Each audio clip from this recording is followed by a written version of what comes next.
Sekretaris Jenderal PDIP Perjuangan Hasto Kristianto dikabarkan telah ditetapkan sebagai tersangka dalam kasus suap penetapan anggota Dewan Perwakilan Rakyat pergantian antar waktu periode 2019-2024 oleh Komisi Pemberantasan Korupsi atau KPK.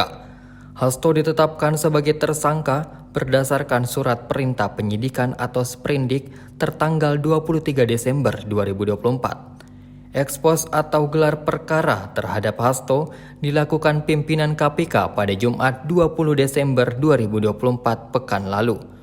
Elit PDIP itu dijerat dengan pasal 5 ayat 1 huruf A atau 5 ayat 1 huruf B atau pasal 13 Undang-Undang tentang Pemberantasan Tindak Pidana Korupsi Junto pasal 55 ayat 1 ke 1 KUHP.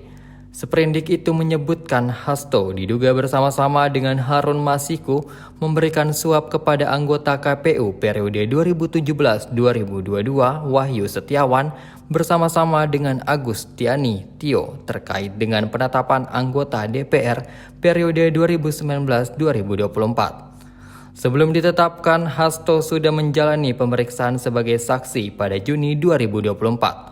Saat itu pemeriksaan Hasto sempat ramai karena barang-barang pribadi Hasto seperti buku catatan dan ponsel disita oleh penyidik Komisi Pemberantasan Korupsi atau KPK saat pemeriksaan.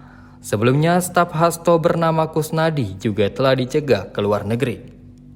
Download Tribun X sekarang, menghadirkan lokal menjadi Indonesia.